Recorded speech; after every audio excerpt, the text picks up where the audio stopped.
Sure. All right, everybody, welcome to the second Clipboard Crazy Zoom show hosted by myself, Jason Wain. Last week we had Coach Anderson from Stack on to talk about his motion offense. Today we have Coach Billy Armstrong of Bergen Catholic presenting principles, not plays. A little bit about Coach Armstrong. He grew up in North Jersey and played his high school ball at Bergen Catholic, where he now coaches. They won a state championship his senior year. He was an all-league, all-county, and 1990s Bergen County all-decade team member. Then went on to play at Davidson College, and as a captain his senior year, led the team to win the Southern Conference Championship when they received their first NCAA tournament bid in 12 years. He then played overseas for 7 years, spending time in Belgium and Kosovo. Coach Armstrong started coaching at Bergen Catholic in 2008. Since his arrival, the program has won 4 league titles, 2 county titles, 2 sectional titles, 1 state title, and 1 TOC finals appearance in a stacked New Jersey non-public league. He also has an AAU program called Hoop Dreams, where he coaches teams, runs camps, clinics, and individual and group training sessions. Thanks for coming on today, Coach. Absolutely, Jay. Thank you. Here. Before I get started, I have to be totally honest and transparent because of this is something I wouldn't want my players to do. Did I freeze up here? You guys hear me? Yeah? I hear you, Coach. Oh, you do? All right, thanks. Because Jason's thing froze up. Yeah, so just being totally honest and transparent, 2 things. One, I thought this was more like a podcast, so I thought Jay was going to be asking me a bunch of questions. So I didn't know that I was actually prepared for a presentation and everything. With that being said, I'll give you everything that we do. And then I'd like it to be interactive. So just jump in, interrupt me, stop me anytime, any kind of questions that you have or whatever. And I'll just kind of tell you how we do stuff with our program, how we like to play. And one other thing that's just being honest, like everything that I've done, everything I'm going to tell you, I've stolen from somebody. So I don't have any original ideas. I was fortunate I played for some really, really good coaches. So that really helped me. And then I've kind of picked and stolen stuff from coaches along the way. One of the guys that's on here, Coach Tobin and things, he's a pressing team, we're a pressing team, and the whole thing. So I'll just jump into it and just kind of really just go over our principles and philosophy. I don't want to bore you, I guess, with some of the our core values and things, but honestly, that's really kind of where it starts and stops.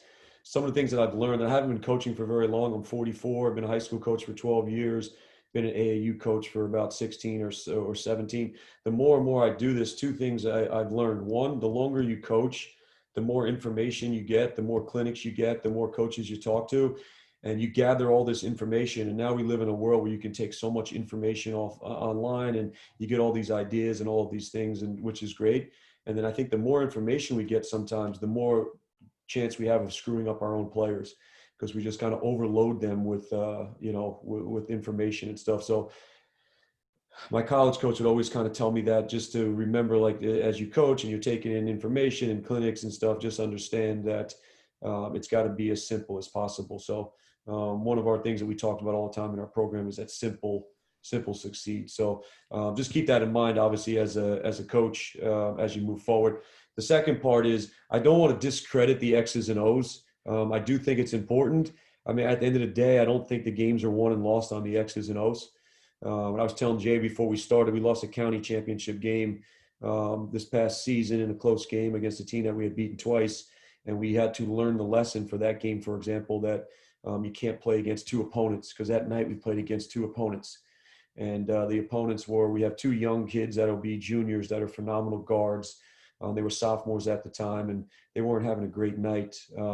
So because of that, they went inside and they were just kind of focused on themselves. And our coaching staff and our players spent most of the night trying to get them to get out of their funk. So in the process, we were playing against Bergen Catholic and St. Joe. So those players learned that lesson, and our team learned that lesson. So I just kind of share that story with you because at the end of the day, I'm not discrediting the X and O's. They are important. You need to know your stuff inside and out.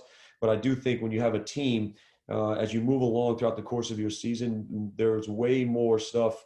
Your issues will show up on the human side, more so than it will show up on the basketball side. And you can have the best X's and O's and the best plays and drills and all these other kind of things.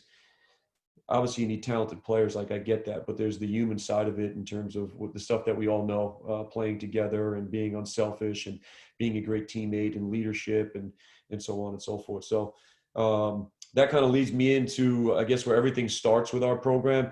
And I don't take credit for it. I played for, I think, one of the best in the business, Coach McKillop, Bob McKillop at Davidson. So I was very fortunate to be with him for 4 years and just immersed in that culture and his mind and all of those things. And then being a point guard, I think, helped me even more so because, the point guard and the coach has to be on the same page. So I'm really, really, really fortunate to have played for him. He's like a second father to me now. We just spoke on the phone the other day. We probably speak once a week. So, so much of my success is really accredited to him. I think he was an unbelievable coach way before Steph Curry. I think as coaches, sometimes you get those one or two players that kind of make the coaches famous, but he was phenomenal way before Steph Curry came and stuff. So that's really where it starts for us. And where it starts is when I was at Davidson, we had a honor code, and we have it at Bergen Catholic, and it's TCC, Trust, Care, Commitment, what it stands for. And it's pretty much how I do everything in my life, from my relationships with my family members, my friends, how I run my business, how we run our program. So those are the core principles and core values that starts with everything. I think all coaches, they might not say it, but I think we all agree that, the first part is that T, which is the trust. That is the number one thing that you're trying to get. I don't think nothing in society functions without the trust. Even a silly thing like driving down the street and there's a yellow line and you're hoping the car coming at you, that you can trust that they stay on their side of the yellow line. So it's the most important thing. It's where we start every year. It doesn't matter if we have returning players or not. We start with trying to build the trust. It sounds like a good thing. It's really, really hard to do.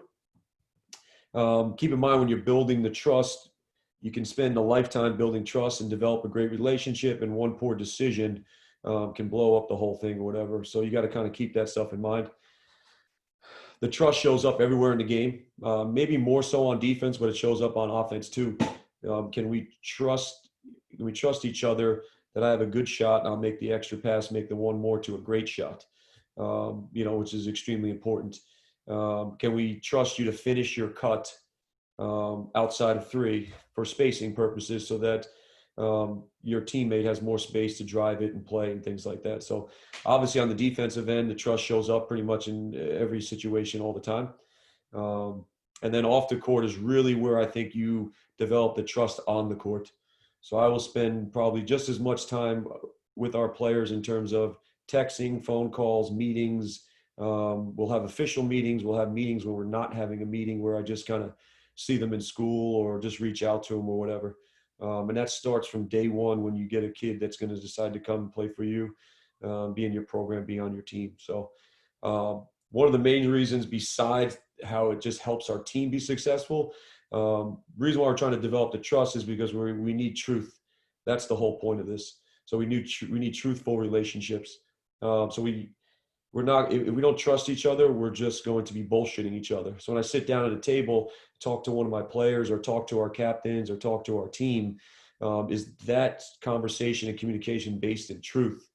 And that's really what we're trying to get to, because all of us, we're going to have truthful conversations with our players in terms of, you're not starting, you're the eighth man, you're whatever it is. And unless they trust you, those conversations are hard to have. The way I start building the trust, just to kind of give you some examples, the way I start building the trust is I trust them unconditionally from the word go. For example, we'll get out of school at 2:00.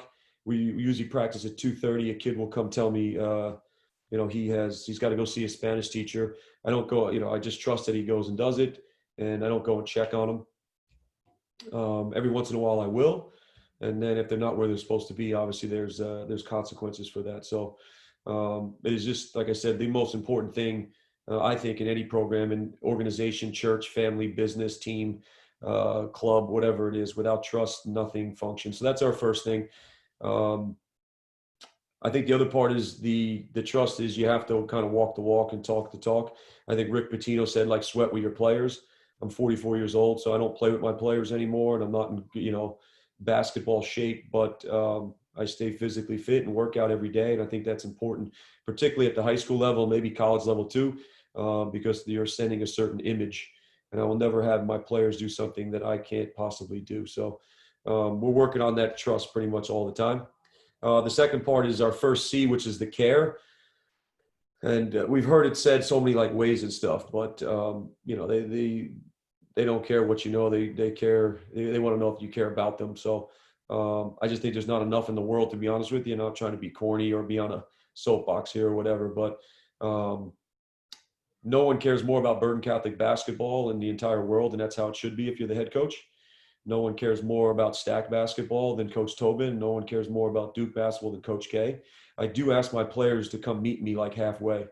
And the care part from their side is my side first is really that all the decisions I make will be based on what I think is good for Bergen Catholic basketball. In the moment, with the information I have, with the sneakers we wear, the practice gear we wear, the players that play, the ones that come off the bench, with the information I have and the thoughts that I have, all the decisions I make in that moment is what I think is best for Bergen Catholic basketball. And I'm very upfront about my players with that. As I'll get into leadership stuff as we move along in this, but it's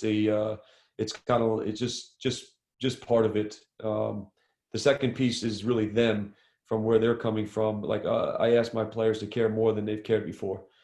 Care how they wear their practice gear. We tuck our practice gear shirts in. The way we tie our sneakers, the way we wear our school uniforms, the way we do our homework. I ask them to care, take a sense of pride in all of those things.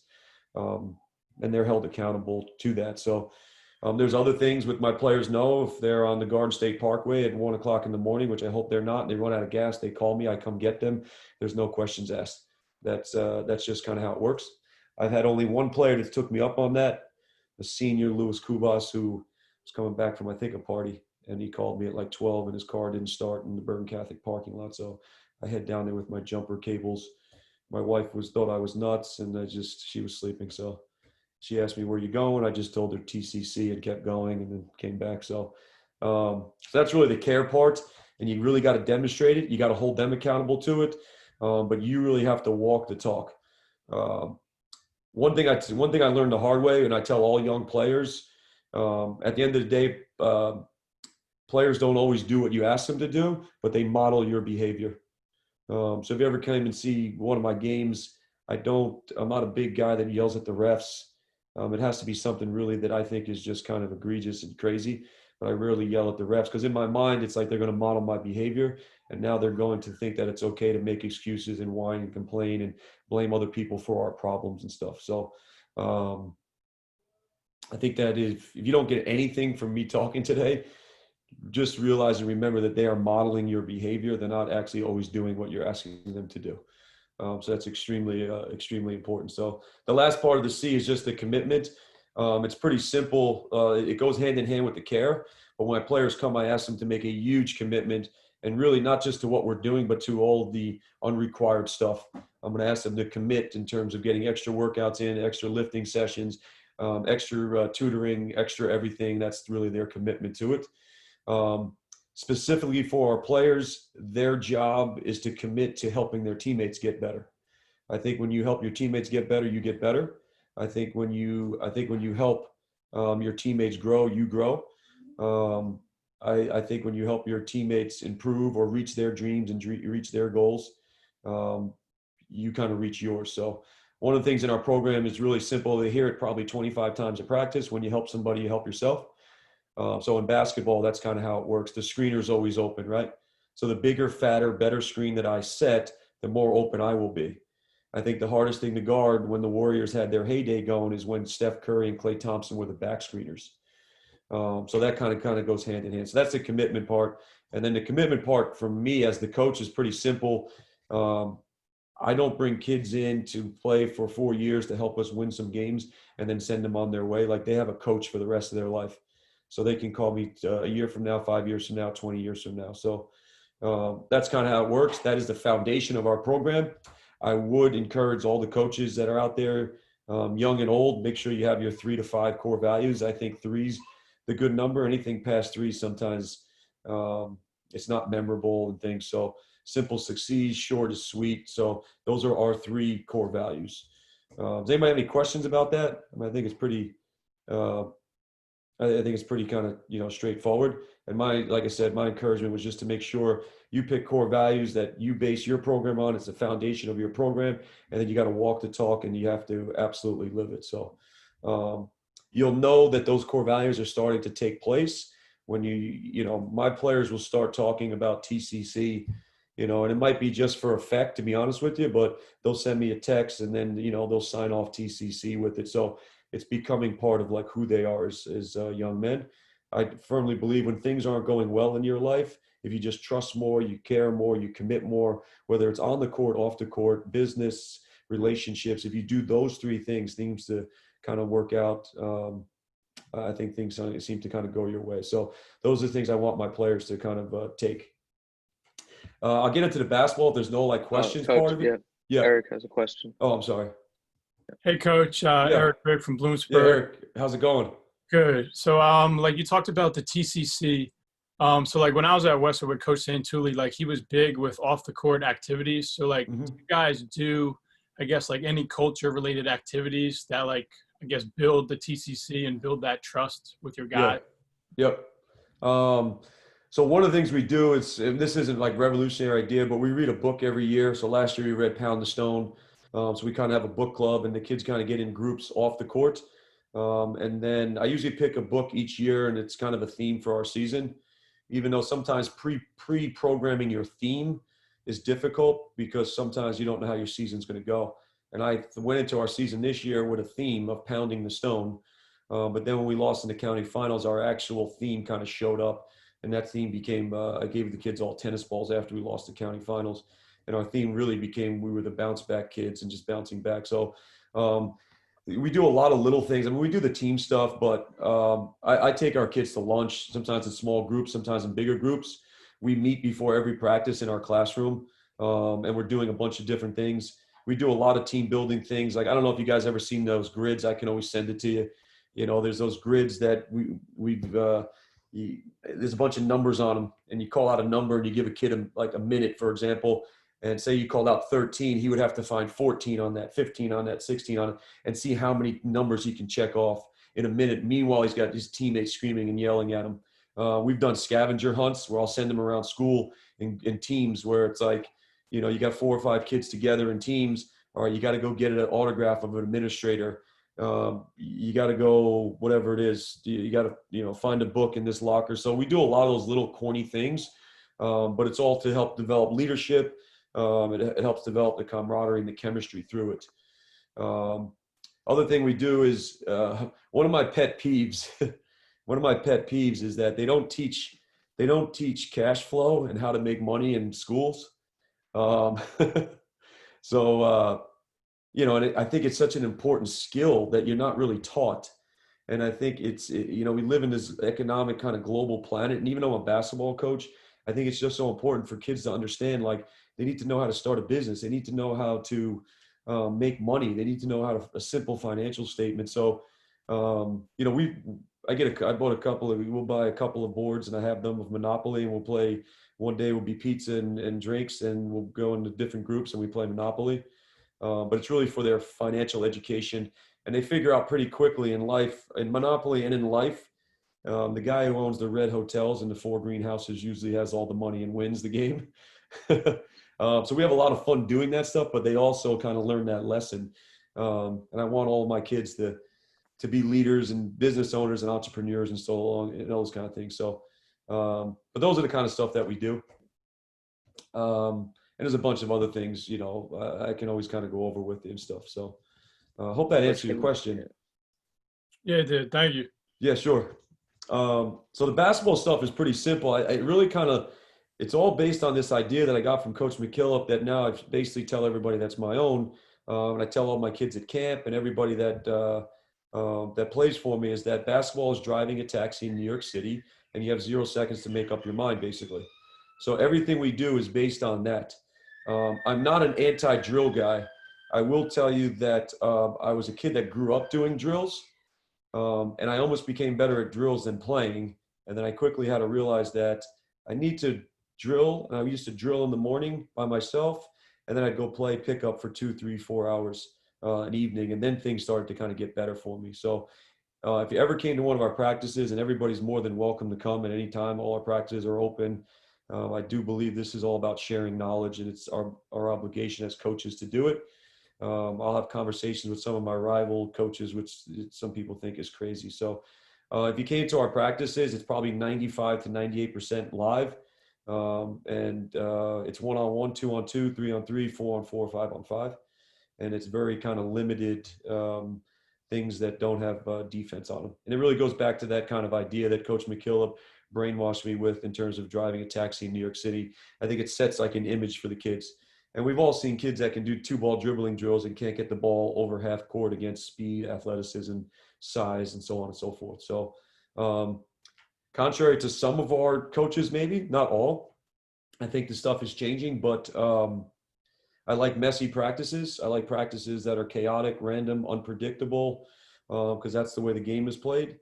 I guess the other analogy we use is that the game of basketball is played in the wild. So I try to make it as wild and as chaotic as we possibly can.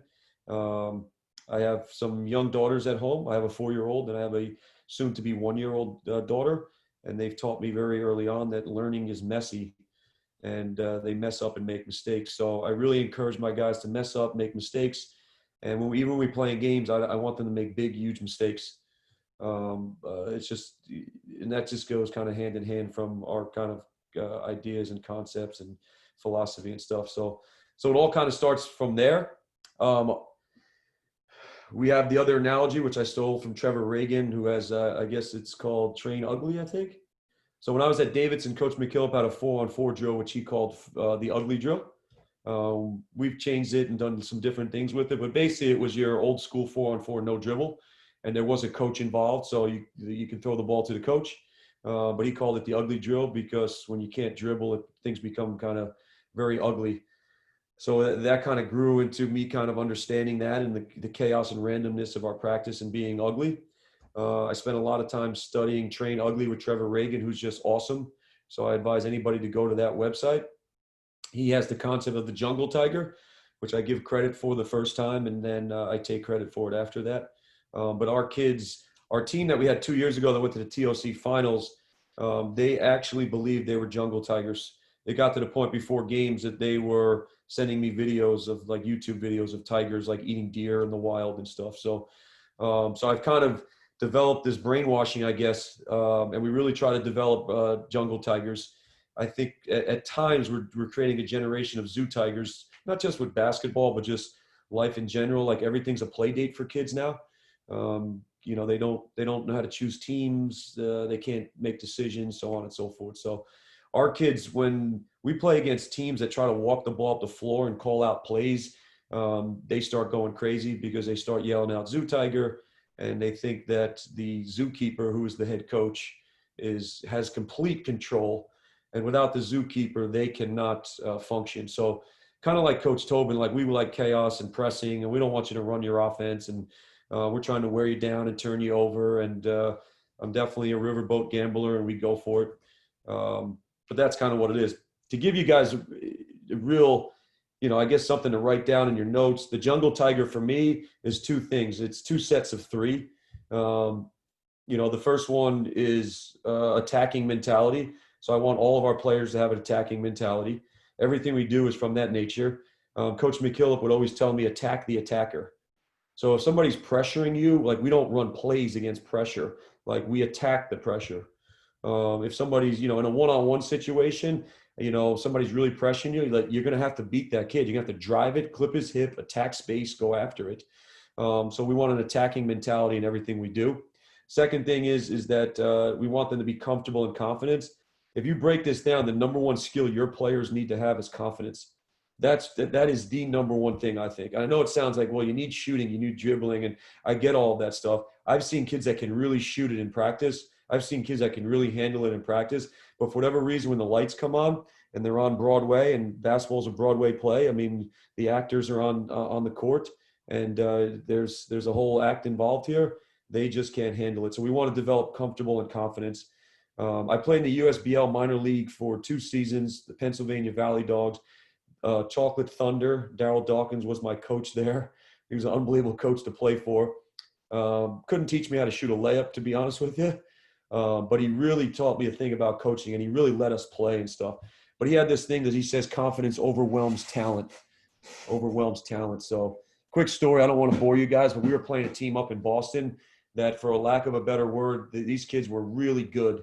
We went up there to play, and they were really, really talented, and they were kicking our ass. I didn't play much on this team, to be honest with you. I came off the bench a little bit. We had some really good players, like Shaheen Holloway was on the team, stuff like that. I'm trying to think. Ronnie Fields. Ronnie Fields was Kevin Garnett's, high school teammate. That was just an unbelievable player. But anyway, we go up there to play, and we're down, and we had a bunch of kids on our team that were inner city New Jersey kids from Newark and stuff. The team from Boston was kind of a very good, talented, finesse, I guess, pretty boys, for lack of a better word. And one of them started talking trash to one of our guys, and from that point on, it was like over. And we erased a 20-point lead. I think we won by 15 because they were talented, but then we just got angry and upset and confident and just went after them. So it was just a good lesson that confidence overwhelms talent. So I'm really trying to create that confidence in our players all the time. So the 2 sets of 3, so it's attacking mentality, comfortable and confident, and then obviously the execution part, which is your job as coaches to make sure that you can execute. That's the one set. The other set, which is the most important thing, they have to have the ability to make decisions, because in the end, basketball is a game of decision making, right? Whether it's 0 seconds like Chris Oliver, who's basketball immersion guy, which is great. If it's 0.5 seconds, Greg Popovich's idea. All we know is that you got to make decisions in a pretty quick time. So we want to be great at making decisions. We want to be great at solving problems. We'll play in some games at sold out gyms. They can't hear me at all, our players, so they got to be able to solve problems on the fly. So they got to make decisions, solve problems, and they got to be able to talk and communicate. So those are our 2 sets of 3. We're working on them all the time. The other piece is I have high school kids that will hopefully go on to college. I think for anybody, honestly, if you can make decisions, solve problems, talk and communicate, somebody's going to give you a job and probably pay you a lot of money. If you're an aspiring coach that can make decisions, solve problems for your head coach, talk and communicate to players, to parents, I think coaches are going to hire you and put you on their staff. They're going to give you more responsibility, and you'll move up the coaching ladder. I just think that's kind of how it works. So our job as head coaches is to develop those skills in our coaches and also our players, but then give them opportunities to make decisions, talk, communicate, and solve problems. So that's kind of our jungle tiger mentality. And then our driving a taxi in New York City. Those are our really kind of driving forces behind everything we do. And then the last piece is that, and hopefully this is kind of connecting the dots for you. The last piece is that all of the team sports, basketball, lacrosse, ice hockey, that have a ball and a boundary, soccer, they're all the same games. And you need all of these same things. And they all have 4 phases to the game: offense, defense, transition to offense, transition to defense. Those are the 4 phases to the game of basketball. So you really have to look at it as a coach is, a lot of times coaches work on one skill at a time. They work on one drill at a time. We do mixed drills, and then we are trying to, it's not perfect, but we try to do as many drills as we possibly can that incorporate those 4 phases all the time. One of the biggest things we do in our practices is our 3-on-3 series. And I'll try to explain it to you. Like I have an assistant coach that does all the technology stuff for me because I'm absolutely clueless with it. I'm lucky I was able to just hit the button and show my video on this Zoom thing. But our kids love our 3-on-3 series that we do, where we teach all of our concepts. So basically, you say you got 12 guys in practice, you have 4 teams of 3. I bring one team out, we get spaced on the floor. I'm on the court with the ball. And then we have 3 defenders that start underneath the basket. We have pennies, so we have 4 different colors. You have a team waiting, and you have another team waiting. Most of you guys probably know, like, cutthroat things, so on and so forth. So basically the way we do it, we'll teach one concept at a time. So I'll take the ball, and our first concept we always teach is catch and see. Because remember, you're driving a taxi in New York City. You got 0 seconds to make up your mind. The kids have become great at drills and dribbling with their head down. The whole game is seen. In football, remember, you have one quarterback on the field. In basketball, you have 5 quarterbacks. When I throw you the ball, you're now the quarterback. You're now the point person. So when you catch the ball, you're the point person. Doesn't mean you're the point guard. But you got to be able to make decisions, talk, communicate, solve problems. You got to be able to dribble it, shoot it, pass it. We've had some 6'9" kids that can shoot it, dribble it, pass it, make decisions. One's at Xavier, one's going to Notre Dame. Good players. They were good players long before me. So our first concept is catch and see. So what we'll do is we'll play 3-on-3. You get one shot, one tip in. If you score, you keep it. You go back to offense. You have to outlet the ball to me, the coach, every time. If you don't score, defense goes to offense. Offense steps off the court. New defense comes on. I start them under the basket, the defense, because we do a lot of advantage offensive drills because it gives the offense an advantage, obviously, and I think it forces and makes it easier for young players to start to see the advantages and make decisions and read things. So that's how we play, and then it's like first team to 3, first team to 5, and we just work on that concept, catch and see. I think Jay Wright calls it catch to shoot. That idea that the most open you will be is when you first catch the ball, so you got to be ready to shoot it. The other idea is when I catch thinking shots or seeing, I put my eyes on the rim and I see the court. So we'd play that. Next concept we would do is called drive more, dribble less. So we'd play 3-on-3 and we'd only work on that one concept. And if they dribble, it's a turnover, right? And if they're only allowed to drive it, which specifically means the ball is heading towards the basket. And this is going really fast. Like it's pop, pop, pop, pop, pop. Because remember, your kids have signed up to play basketball. They didn't sign up to drill basketball and listen to the coach speak. So you got to teach and coach in bullet points, I believe, and it's got to be fun. It's one of our objectives, which I'll give you at the end. But it's got to be fun and everything. And our kids like playing. For anybody that's out there where you're coaching high school, you're coaching a situation where kids are sitting in a classroom for 6 hours, and now they come to practice. They can't wait to get there, and you start practice with a 20-minute lecture. I mean, it's just, you've lost them already. So that's just kind of one of the things that we do. Other thing is when we do that drill, for example, they outlet the ball to me, and then the defense steps off, new defense comes on. I never tell them that. I'll throw it to the offense right away.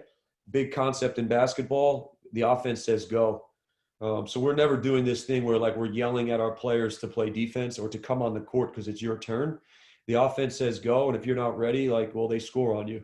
And that's extremely, extremely important. One of the things that goes hand in hand with that, what we're teaching, our concepts and principles, hesitation is the enemy of life. I think when we hesitate, we get run over by a taxi. If we're stealing second base in a baseball game and we hesitate, we usually get thrown out. We hesitate in basketball, it doesn't work. So when you have young players, they grow up hesitating because they're afraid to make mistakes. And young players stop, and they stop after everything. They stop and they stop. In practice, they're waiting for the coach. They score a basket and they don't transition down the other end because they stop because they think they're doing coach's drills. So that's kind of our concepts and a big part of our practice. That will go into our 4-on-4 ping pong where we're doing it full court. The main concepts we work all the time are catch and see, drive more, dribble less. We work on another concept called help somebody. So we'll play 3-on-3 on 3-on-3, help somebody. The whole idea is after you pass the ball, you have to help somebody. How do you help somebody? Well, you cut in space or you screen. You screen on the ball, you screen off the ball. So we have help somebody. The other thing that we do is we have the 1 second rule. So we'll play 3-on-3, 1 second rule. So basically I'll throw it to a kid and I'll be like 1001. If I get to 1002 and you're still holding the ball, your team loses the ball. The only thing that breaks that 1001 count is if they're driving it, because we want driving because we want them to puncture the paint. And then one of the last things that we do is just finish your cut. So we'll do 3-on-3, finish your cut, because kids they'll dance their cut or they'll stop their cuts or whatever. So remember, my idea is that I want kids that are attacking. I want guys that are comfortable and confident. I think if they're bogged down memorizing plays and you have this thick playbook, now they have to think. Now they move slow. It's harder for them to be comfortable. Am I screwing up coach's play? It's hard for them to attack. So what we do is we really teach it at a very slow pace because it's messy, but we teach one concept at a time. And I think it's a lot easier to understand a thing like drive the ball, like drive more, dribble less, catch and see, as opposed to some sophisticated offense that I'm running that they have to kind of memorize a play. Does anybody have any questions on any of that stuff? Anything at all? All right, good. It's either I bored everybody to tears or I'm getting better at talking and communicating. No, Coach, this is great stuff. I had a question, not from what you just said, but you guys have very unique warm-ups compared to everyone else. You kind of talk about that. Yeah, so I really pushed the envelope on it because 2 years ago, our best player, we're getting ready to play in the Tournament of Champions, so finals, and he almost gets hurt in practice because of one of my rules. I stole this rule from Don Meyer. I was a big fan of Don Meyer. I have all his DVDs, all his whatever, every possible thing from Don Meyer you could possibly have. Just the way he taught the game and everything. I think I got his whole collection of 25 DVDs. So I was very honored that I actually emailed him before he passed away, and he's a superhuman being. And I emailed him, and he wrote me. He sent a text back. He sent an email back to me with his cell phone number and said, "Call me." And I got a chance to talk to him on the phone for about an hour. 5 days later, like, he passed away, or a week later, he passed away. And so he was a mentor of mine without even knowing it. So one of the rules he had is that 2 rules with the whistle. So if you ever came to one of my practices, anytime I blow the whistle, my players are getting a stance on the whistle. And they're in a stance whether they have the ball or not. And the reason being is, one, Coach McKillop, the game is played low, wide, down, and on balance. It's about attacking space. It's a war for space. The whole game is about a war for space and attacking. So we want to be great at being in a stance. The other thing, they're better listeners, I think, in a stance. So we're developing toughness. We're developing listening. Second thing that we have is that we always play every drill until the whistle blows. If you don't do anything with your practices, just have them play until the whistle blows. So, for example, we're a denial team. We're Frank Martin, on the line, up the line, on the high side. We have the backcourt rule. When the ball's in the backcourt, everybody's foul line extended and above, so on and so forth. We play every drill to the whistle blow. So say you're doing a 2-on-2 or a 3-on-3 shell drill in the half court. If one of our kids gets a steal, they play into the whistle blows. Like, they are gone. Like, they're transitioning. Now I don't have to do your transition 3-on-2, 2-on-1s, kind of set up drills that really don't happen in the game. If the ball goes out of bounds or whatever it is, they're continuing to play. Going back to Zach Fremantle, that's our shoot-arounds. If you come to our pregame shoot-arounds, like after school, we play at 7. We shoot around 2:30 to 3:30. We'll do some shooting drills, but we're live, like 1-on-1, 2-on-2, 3-on-3. I've had some college coaches that have kind of come through on some practices and some shoot-arounds, and they think I'm absolutely certifiable, where I'm doing these shoot-arounds before games where it's like we're live stuff, and it's like, what if a kid rolls an ankle? And in my mind, the kid can roll an ankle on any given point. Second thing is that I have them brainwashed that they're jungle tigers. We attack. The other teams are zoo tigers. They're zookeepers. Like, everything we do is live. So that goes in hand, Jay, with our warm-ups before our games. Everything we do in our warm-ups, for the most part, are live. I stole it from Don Meyer. We get out early as we can. And in college, I guess sometimes you get 20, 30 minutes, for a warm-up. And in high school, you get 15 minutes. We play 30 games. We get a 15-minute warm-up. We treat that warm-up like a game, and it's a practice. Like, it's an opportunity to get better. If you add it up at the end of the season, that's extra 6 hours of practice time. So we'll do things like dive for loose balls, take charges. We'll do all of our stuff, but we're running a mini practice for 15 minutes, and it's absolutely live because it's just how we do things. It's the mindset and mentality we're creating. Next thing about it is that it's 6 hours extra of getting better. So we don't go through the motions. I was also a big Steve Nash fan, and I would watch him warm up, and he'd be dripping sweat, and he'd have his second or third win by the jump ball. So I tell our guys, you need to have your second win by the jump ball, especially in a rivalry game where your adrenaline is flying and you're like little nervous energy. That jump ball goes up, and we've all been there. The first few minutes of the game, we're like gasping for air because like our adrenaline's been flowing. Like, we blow past that because of our warm-ups, what we do in our warm-ups. That answers your question, right? Yeah, definitely. Yep. Also, going back to before we talked about on-court stuff, you mentioned the tennis ball. Can you guys kind of talk about that concept versus like the egg? Yeah. So we lose our county final championship game, and my kids are absolutely devastated. And it was one of those things where we had to learn tough lessons. And that number one lesson is you can never again will we play against 2 opponents. on the same night. So now obviously I got to get their attention as we come back to practice. So I remember when I was at Davidson, we had, I think it was my senior year, we lost the game at home to VMI. We were up 14 with 4 minutes to go and blew the game at home. And at the time, I think we had one loss in our conference in the whole thing. And that loss actually propelled us to win the conference championship and head to the NCAA tournament that year. But I remember after that game, we were really down and coach was really tough on us. And then a couple of days later, he handed us all a tennis ball on it, and he wrote on it, bounce back, and we had to carry that tennis ball to the next game. So I knew I was going to use that because we were going to have to bounce back because now we're getting ready to play a state playoff game against Union Catholic a few days later. So now it's like, I know I'm going to use the tennis ball, but now I got to really drive this point home. And I don't know where I got it from. I mean, I stole it from somebody. I got to be honest with you. I am obsessed to the wee hours of the morning, scouring the internet, not just from the standpoint of basketball, but I read business magazines. I want to know how the Navy SEALs create great teams, military guys, the best of the best. Every year I pick an organization to study. This year I'm studying the All Blacks, rugby team. So every year I want to know more about leadership and all of those things. You go to Coach K's practices and you'll be like, this is all you got, Coach K? But the problem with people don't realize Coach K is just an unbelievable leader. And that's, he gets the best players. I get all that, but he's able to get them to play together and stuff. So long story short, I stole the egg from somewhere and we're getting ready before practice. They're going through their pre-practice stuff that they do. I get everybody at half court. We circle up and I told everybody in life, we always have a choice. And, the choice is, and I just dropped the egg right at half court. It splattered all over our BC logo at half court. I said, you can be that egg and you can just lie there and whine and complain. And you got knocked to the mat. You got hit by Mike Tyson and you have a choice. You can lay there or you can get back up. And then I took the tennis ball out and said, you could be this tennis ball, and started bouncing it and stuff. And at that point, and all the kids, no one was going to not take the tennis ball. But I said, if you want to be that guy that bounces back, take a tennis ball.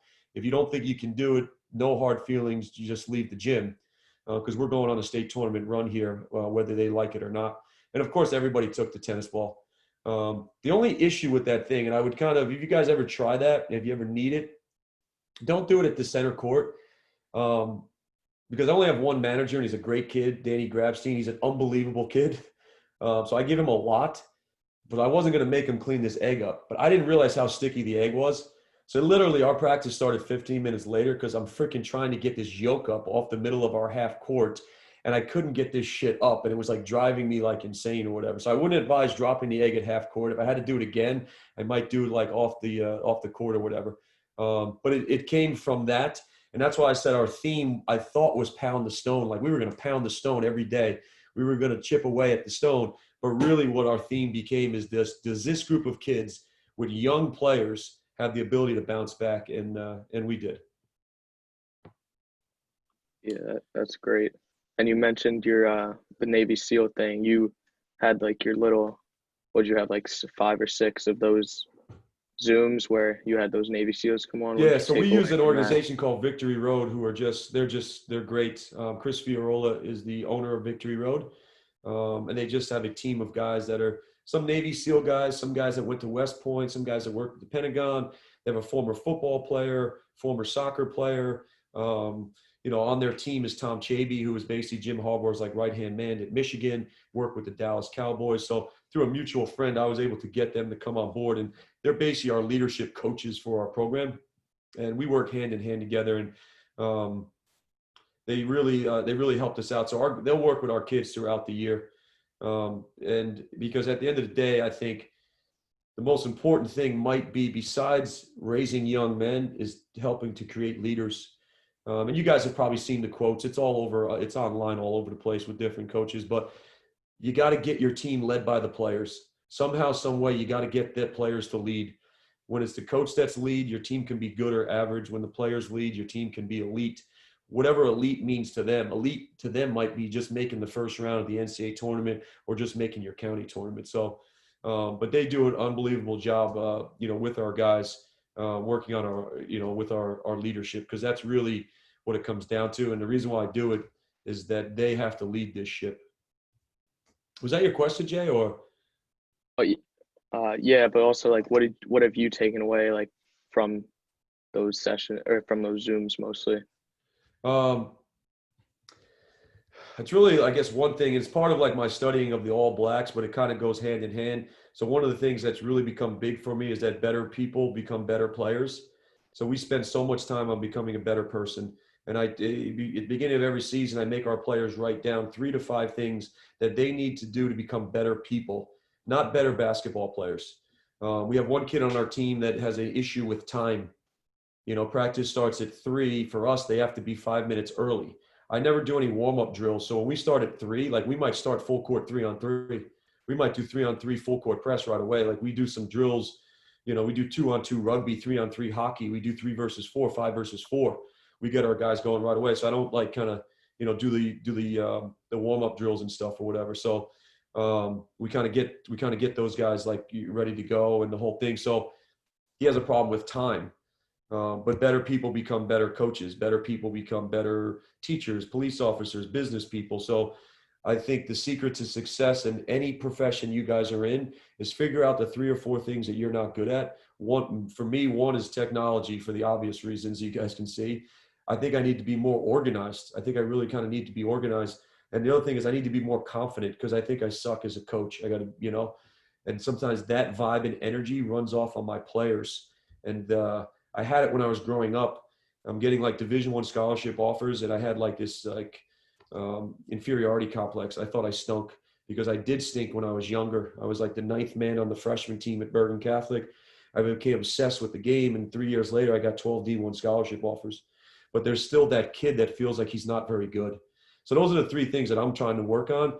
Every coach needs to work on those things because now you're just going to become better at everything. Better husbands, fathers, mothers, daughters, the whole thing. So that's the thing is really I've embraced that through Victory Road, and our guys are working with me, our coaches in Victory Road, to help our guys become better people.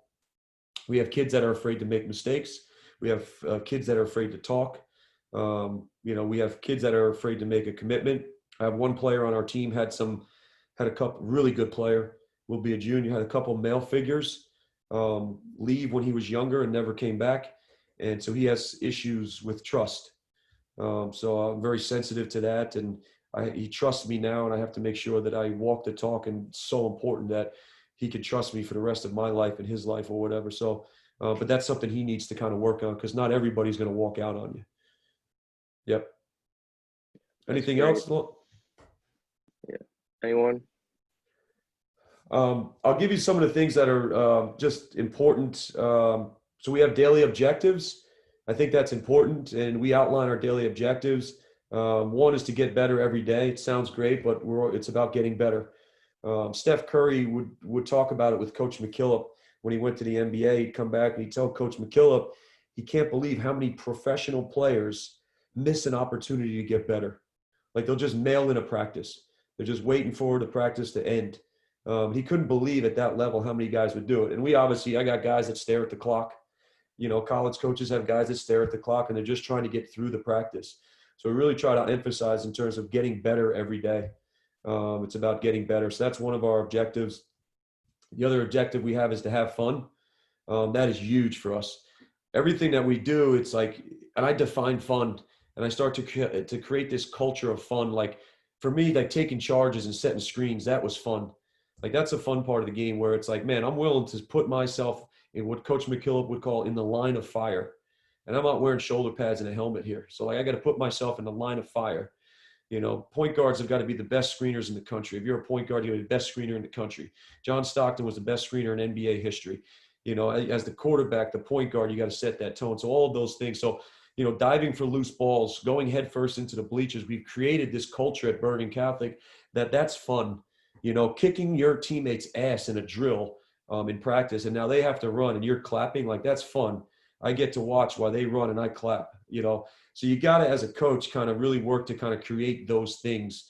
But fun is just so important. So we'll start practice. Sometimes we'll do full court knockout, which is actually a grueling game for kids when you get guys that can really shoot and make free throws and score. And I'll throw $20 down. I don't know if I was an NCAA coach, this would probably be a violation.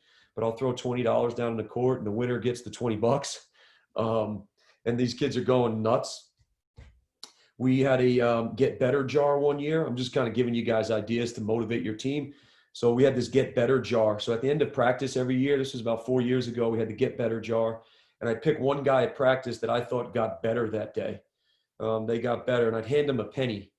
And I'd tell them, you have a couple options. You can keep that penny for yourself, or you can invest it and put it in this jar and invest it into your team. And of course, anybody that got the penny, they would put it back in the jar. So again, it's a Coach McKillop thing that I stole from him. And then we'd watch as the season would go along, and this jar of pennies would start to grow. And at the end of the year, I said we'd have a big party, and every penny was equal to about $10. So I was like on the hook for quite a bit of money there. But we had a pretty good party and stuff or whatever. But you would be amazed that 15, 16, 17-year-old kids started to kill each other all over the place, all because they wanted coach to give them a penny after practice. A freaking penny, like change. Nobody wants change anymore. And our kids were diving into the freaking bleachers, diving on the stage in hopes that Coach Armstrong would give them a freaking penny that's just kind of like meaningless. So we do that to create that, and to emphasize our objective. We don't do it every year. I did it a few years. I haven't done it since then. So, so other objectives that we have is we play to win. So that's our third objective. Everything we do, we play to win. That doesn't mean we're going to win. That means kind of like Coach Tobin, like we're going to press you. As soon as you get off the bus, we're pressing. We're going to attack you on offense, so on and so forth. And whatever happens, happens. We're going to stand in the center of the ring. We're going to throw punches. And every once in a while, you're going to kind of get knocked out. But we have an aggressive attacking mindset. We do everything playing to win. We don't play on our heels. So playing to win means it doesn't mean we're trying to win. I never talk about winning championships or anything. I read Nick Saban's book. I get it. I read Bill Walsh's book, The Winning Takes Care of Itself. And we don't talk about that stuff or whatever. We play to win, but it goes back to the aggressiveness part of it. We're not going to play on our heels and hope we don't lose. And we'll be okay if we don't win. We'll get back up and do what we got to do. So I think somebody has a question. Yeah, Dakota, you could go. Hey, Coach. Thanks for being on. My question is about leadership. Do you believe that everyone is a leader, or because I've heard people talk about how some people just don't want that responsibility and don't want to be a leader, but I've also heard people say that you're a leader if you're an influencer, so everyone's a leader. So kind of how do you view leadership? That's my question. Yeah. No, I appreciate it. That's a really, really great question. I think the first and foremost thing is that I don't know if it's tendency. Sometimes I'm a little bit more on the environment side of things as opposed to the genetic side. So I think certain things, sometimes we have certain life experiences. At the end of the day, everybody's number one teacher, and I've had some great teachers. Everyone's number one teacher will always be life experiences. And from that, it shapes us. So I think from some of the experiences, and tendencies that people have, I do think there are some people that are a little bit more leaders, and then other people a little bit more followers. And I don't say followers from the negative standpoint. It doesn't mean that you can't think for yourself because you're a follower and stuff. But in order for our teams and programs and life, really, we need both.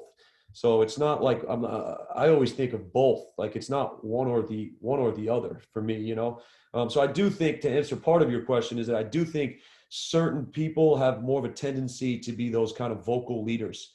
I will tell you that as a player, I really, really struggled with it, because in high school, I was very shy and very quiet. Like I said, I kind of grew up with this inferiority complex.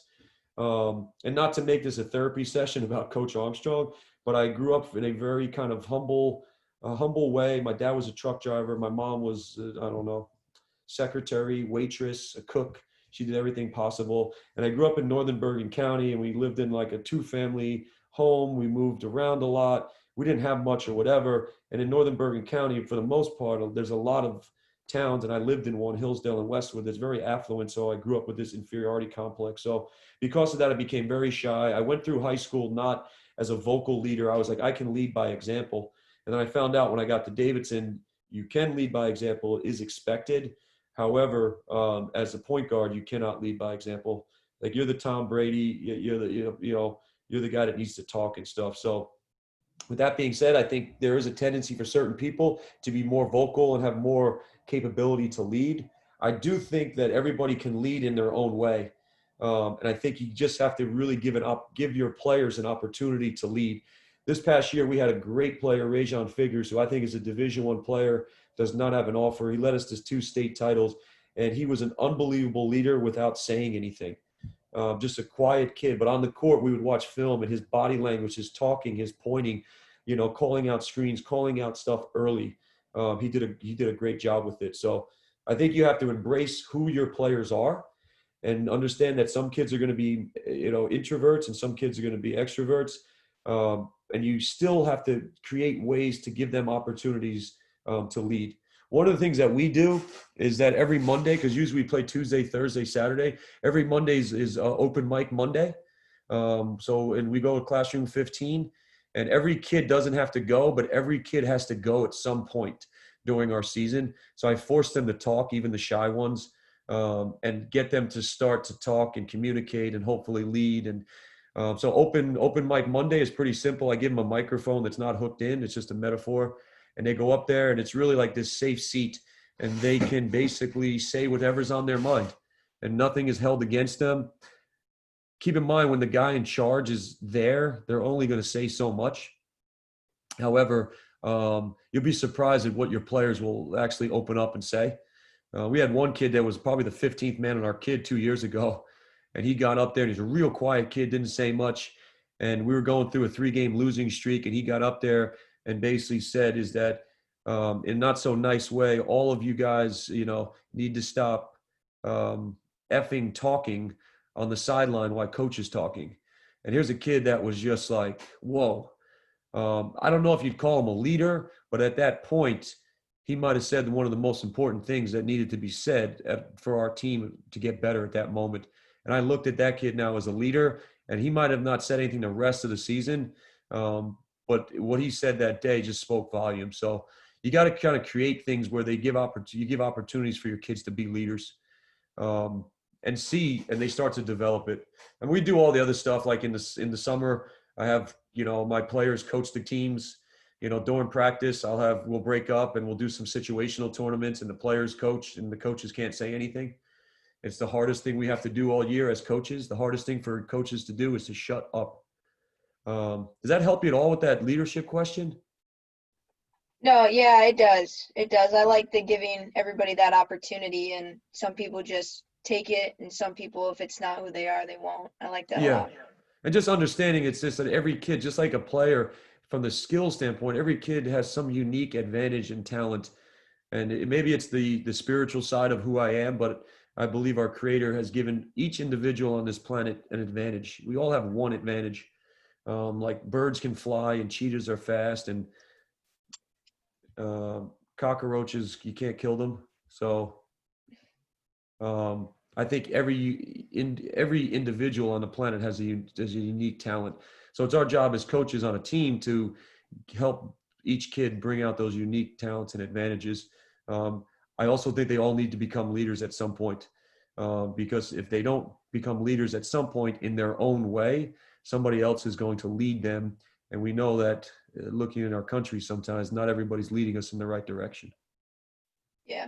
Thank you. Sure. Coach, we got Jonathan and then Coach Stan. Sure. Hey, Coach. Jonathan. How you doing? Good. I got to see you guys play a few years ago at the Hoop Group team camp about 3 years ago against Gonzaga Prep. Heartbreaking loss for you guys, if I remember. Oh, yeah. Yep. Yeah. That was a fun game to watch. I went down to the buzzer. Yeah. But speaking of like leadership, as far as like you guys obviously have some very talented kids on your team, and with every high school team in the country, every kid wants to play college basketball, but there's kids that may not necessarily wind up at the level that they necessarily think they're able to play at. What's it like dealing with those personalities? Because the past 2 years I was at junior college, and we had kids that thought they were Division I and wound up whatnot. So what's it like, having to deal with those personalities and just being honest with those kids, having those conversations? Yeah. First of all, they're very, very hard. They're hard for a lot of reasons. One is that I think the first part, you have to come from a place where I think you have to give them a little bit of the carrot. So I do that. And one of the things that was hard for me with this, and as I go through this process, is that I was the kid that in his freshman year was not a college player. So if you saw me as a freshman, you'd laugh in my face. But with that being said, so I was, it was, I went, it was a 3-year process of absolutely obsessed. Like I was a kid in his driveway, like I shit you not. And like the kid in his driveway at like 1 o'clock in the morning doing defensive slides with bricks in his hand. Like this, my parents thought I had psychological problems. My neighbors are like, this kid's got a problem. So I come from a place where it's like, I want to nurture and help all the kids with their dreams. And I don't want to be the guy that squashes their dream, but I also try to explain to them, does your daily behavior on a day-to-day basis match up with your desires and dreams? Because if they don't, they're never going to come to pass. They're never going to get there. So it just so happens like mine did. So the first thing I start to go over is like, tell me what you do every day. Because you say you want to be a Division I player, you want to be a D2 player, a scholarship player, whatever you want to be. Like, does your daily behavior match up to that? Because one of our kids on our team who will be a high major kid, already has high major offers, Will Richardson, he'll be a junior. I mean, he works out 3 times a day. And I got guys that want to play in college and they don't get in the gym doing any extra work. So I bring those things out. So I try to nurture their dreams and desires and what they want to do and try to help them with that, one. 2, we start to outline literally like, what do you do when you go home from school? Like, what does that look like? Because this is what you're going to have to do. So that's one part of it. And the other part, it does go back to the trust, because if you and I don't have a relationship that's kind of where we trust each other, we're never going to have conversations that are based in the truth. We're just going to bullshit each other all the time. So it really goes back to working at that so that when you do have those tough conversations, they might not like it, but at least they know that you're coming from a place that you care and you're telling them the truth. But I think kind of laying out a plan of like, this is what it's going to really take to get there. And then then you can hold them accountable. And it's like, you want a scholarship, but I haven't seen you get any extra shots up after practice for the last month. That's kind of how I kind of go about it, but it's really, really tough. I have a situation now with a kid who's an unbelievable kid that is looking between Miami, South Carolina, and Fairfield, and he wants to be a walk-on. And the things that has changed is that the walk-ons are like recruited now in a lot of cases. I go watch Davidson's practice, and the scholarship kids only play against the walk-ons and the managers, which really is upsetting for me because back in the day when I was at Davidson, we didn't do that. We played against each other. So I'm pissed at Coach McKillop because when I was a freshman going against a senior point guard, I would have looked so much better going against the team manager every day in practice. And then if I was going against the starting point guards, I looked like shit at times. But so now a lot of times the walk-ons are recruited. So I'm trying to have this conversation where if you really want to do this, and I talked to Coach Larinaga about it, and he's got to go and be a manager for a year. If you really want to walk on this team, you're going to have to go and be a manager. You're going to have to do all those things in terms of, getting the towel and getting down on the ground and cleaning the sweat and getting the water, and getting to know Coach Larinaga and do all of those things. Then it maybe gives you an opportunity, to become a walk-on by giving you a chance to work out. Because the reality, we're really, in a lot of ways, like the reality sometimes doesn't match up. So that's probably a long-winded answer to your question. Hope it's helpful though. That's good. Just one more quick question. What Sure. are you have like guidelines for the open mic Mondays? Like necessarily like what do you guys kind of control out of that? You don't want them to bash, I guess, like in a sense, like for example, you don't want other teammates to bash other teammates. Like you still want to keep good chemistry among the team. What are just do you guys have like a quick set of guidelines about what is allowed? The one thing I've done is that I don't have any rules on our teams other than we play until the whistle blows, and then on the whistle you're in the stance. Those are our only rules. And then we'll technically have one more, which is you got to be on time, and on time for us is 5 minutes early. But sometimes the more rules you have as a coach, the more you paint yourself into a corner. Doug Collins, I remember watching a clinic one tell a great story because he was like, if you're late, you don't play type of thing. He was coaching the Chicago Bulls. And it was, Michael Jordan showed up late. So Michael Jordan's, now the team is looking at him like, what are you going to do, Doug? Like, Michael Jordan showed up late, so before the game, Doug Collins says, Michael, you were late. You weren't on time. You broke a team rule. Your punishment now, you're going to have to play 48 minutes tonight. We're not going to take you out. Your punishment is you get no rest. You're going to get no water. You got to play for 48 minutes. So as coaches, I think you really got to watch with the rules, because you don't want to paint yourself into a corner, because now all of a sudden, like, you got a different rule for a different guy. And now it's like they don't trust you. Now you've lost them or whatever. So just kind of like keep that in mind. So what I've done, honestly, is we have our honor code. So everything goes from that. And our honor code is trust, care, and commitment. So basically, when you go up there, we're trusting that you're going to say something that is beneficial, to our team. We know that you're here to care and commit to your teammates and make them better and help our program. So if that violates those codes in some way, where you're just going out there like trashing one of your guys, that would be a violation of our code. So that's kind of how we handle those things, with the open mic, because it could get kind of, if you don't have the right bunch of kids, it could get kind of crazy. Anything else? Coach Stan, here you Oh, hey, Coach. How you doing? Thanks for taking your time to do this, Coach. Thanks for having me.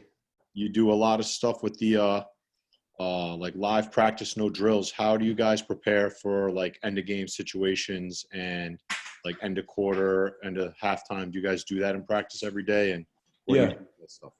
Yep. So that's the one area where we're scripted, of course, in those areas. And the reason being is because a lot of times those situations are dead balls. So our idea is basically we play what we call freedom with discipline. So we give our players a tremendous amount of freedom, but there is discipline. Like, you watch us play, there's no secret. Like, we run Davidson secondary break.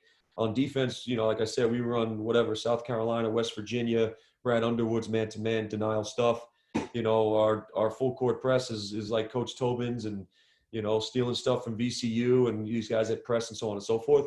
So we want to do that stuff for 28 minutes. And then the last 4 minutes where we get into time and score, we do break down all of those things. And that's our special teams. And so that stuff is a little bit different. We do work on it almost every day or every other day, different situations, that we do.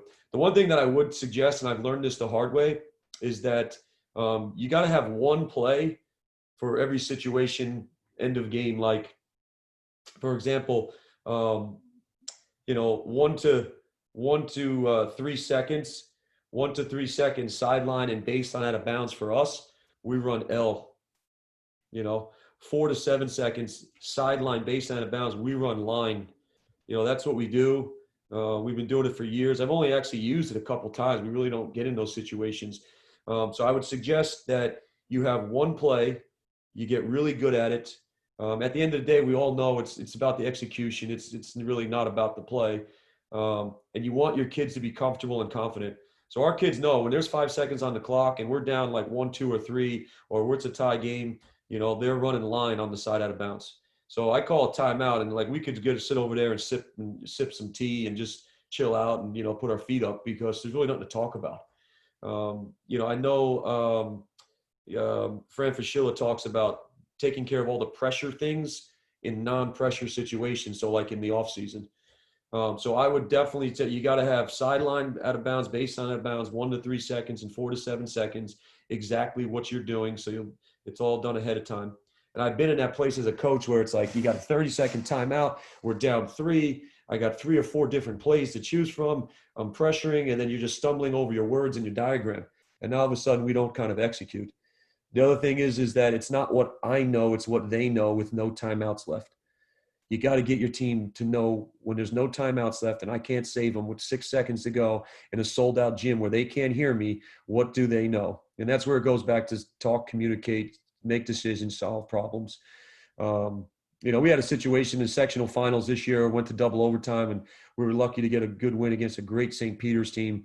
And at the end of regulation, we ran line, and we got a good 3 for Matt Zona, who's going to go to Notre Dame, and he just missed it. But we got over to that timeout, and there was just no stress. It was a little less stress because there was a tie game, but there was kind of no stress. And then the one that really gets you is the full court out of bounds. You know, you gotta have your 1 to 3 seconds full court out of bounds. You gotta have your 4 to 7 seconds full court out of bounds.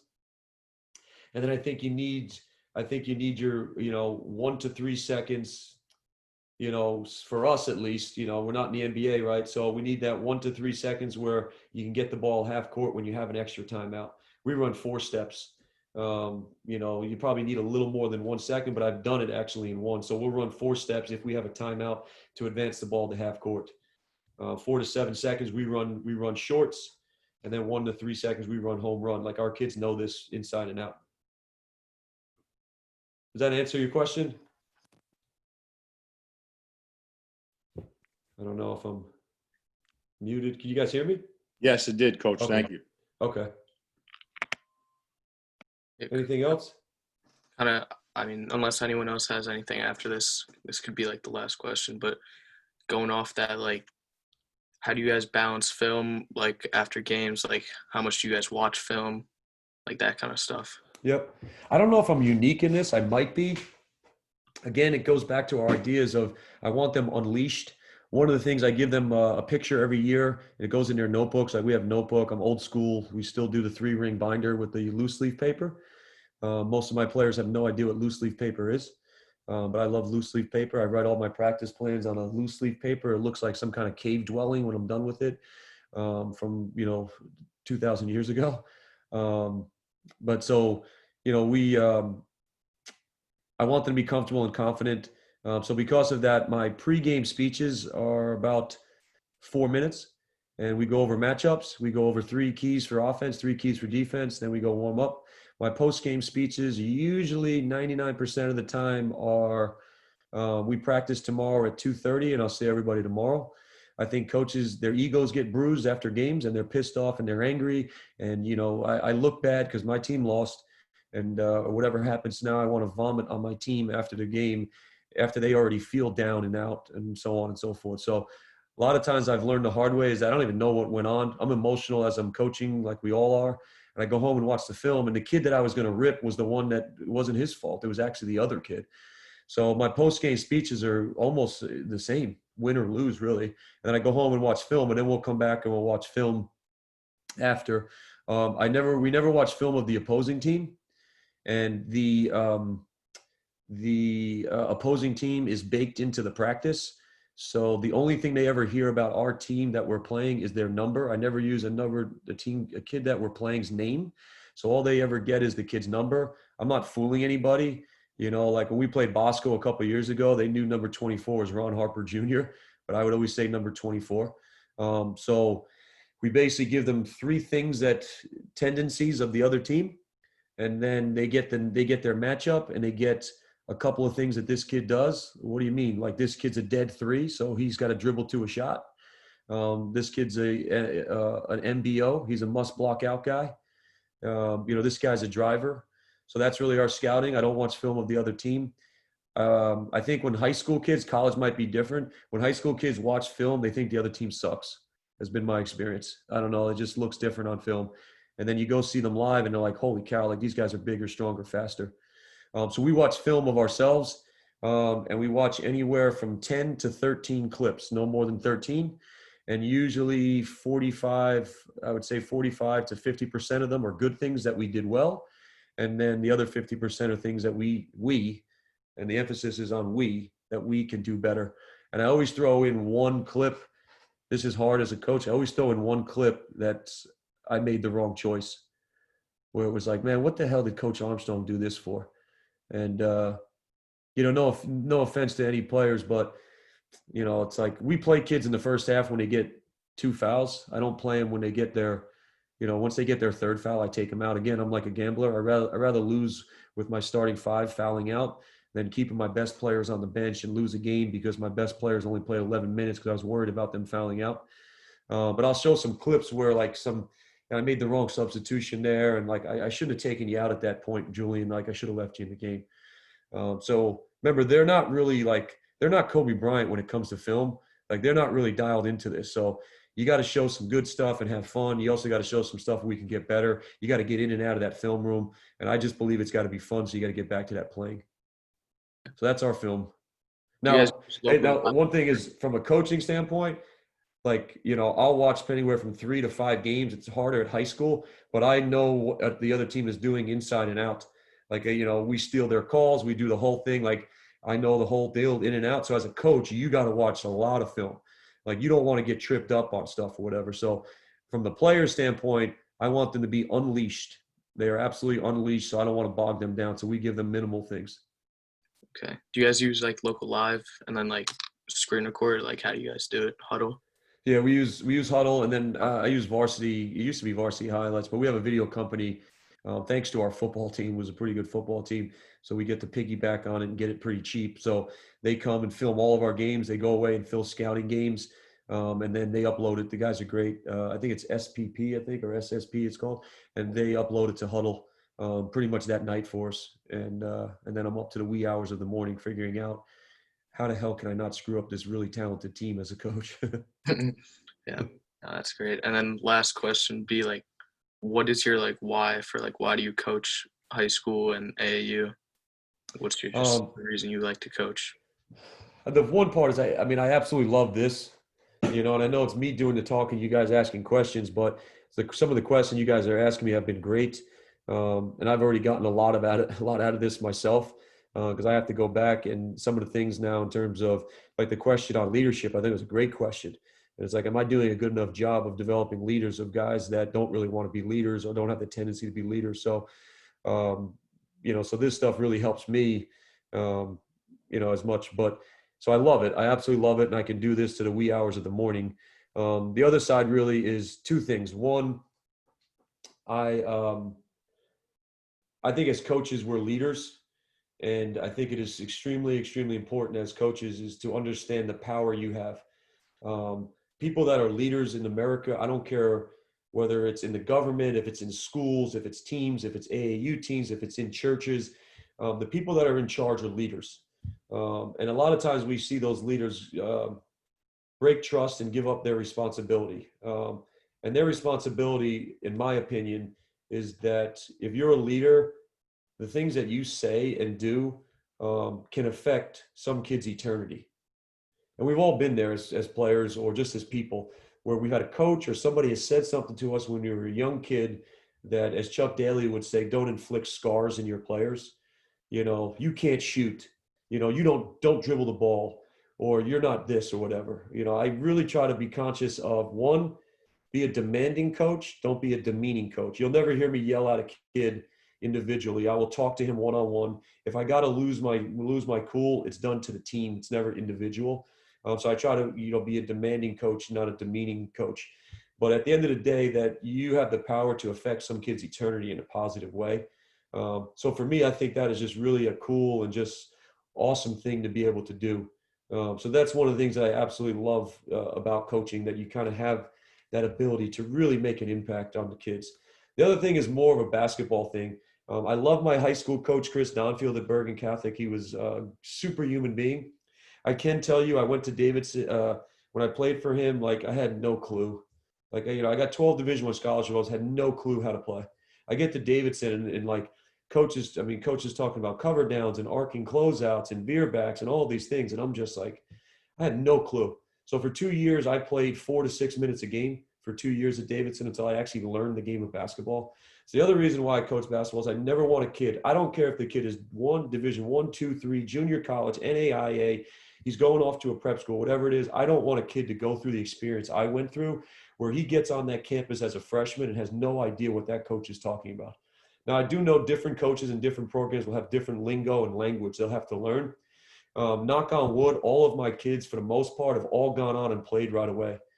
Zach Fremantle's a great player, all Big East freshman. Like, he was going to play no matter who coached him. We had a kid, Justin Regis, at Union College. He played right away.